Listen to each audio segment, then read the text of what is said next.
আজকে চানা ডালের খুব হেলদি একটা সালাদ বানাবো। এটা খেতে যেমন মজা, স্বাস্থ্যের জন্যও খুব ভালো।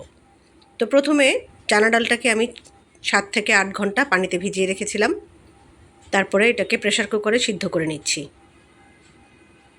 তো এটা আরও ফুলে উঠবে যখন আমরা ভিজিয়ে রাখবো। তো আমার সিদ্ধ করা শেষ। এখন আমি কিছু জিনিসপত্র এখানে কেটে নিয়েছি। আমি কিউব করে এখানে শসা কেটে নিয়েছি।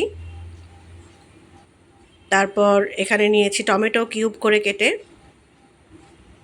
আর কিছু কাঁচামরিচ কুচি নিলাম।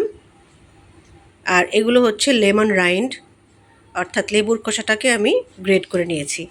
আর এই মুহূর্তে আমার ঘরে কোনো ধনিয়া পাতা ছিল না, তাই আমি ঘরে ছিল কিছু লেটুস পাতা, সেটাই নিয়ে নিলাম। আপনারা চাইলে ধনিয়া পাতা ইউজ করতে পারেন। আর দিয়ে দিলাম এখানে লবণ স্বাদ অনুযায়ী, আর দেব সরিষার তেল। তবে আপনারা চাইলে অলিভ অয়েলটাও কিন্তু এখানে ব্যবহার করতে পারেন। তো সরিষার তেল দিয়ে দিলাম এখানে। আর এখন দিব একটু বিট লবণ, এটা অপশনাল, চাইলে দিতে পারেন, আর না থাকলে ঘরে নাও দিতে পারেন। আর এবার আমি খুব ভালো করে এটাকে মিক্স করে নিব। তো সব কিছু এখানে মিক্স করে নিলাম। ঘরে থাকা যে কোনো সাধারণ উপাদান দিয়েই কিন্তু এই সালাদটা করা যায়, খুব আহামরি কিছু লাগে না, কিন্তু খেতে খুবই টেস্টি হয়। এই যে আমি সিদ্ধ করে পানি ঝরিয়ে নিয়েছিলাম চানা ডালগুলোকে, সেটা দিয়ে এখন আমি এটা ভালো করে মিক্স করে নিব।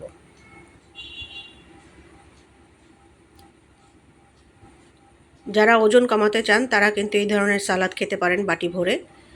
তো এই মুহূর্তে আমি দিয়ে দিচ্ছি একটা লেবুর টুকরো, সেখান থেকে আমি রস দিয়ে দিচ্ছি। তো সবশেষে লেবুর রস দিয়ে আমি আবার ভালো করে এটাকে মিক্স করে নিব। ব্যাস, আমাদের সালাদ কিন্তু একদম রেডি। এটা খেতে অসম্ভব মজা। তো আপনারা কিন্তু এটা ট্রাই করে দেখতে পারেন। আজকের মতো বিদায় নিচ্ছি। আল্লাহ হাফেজ।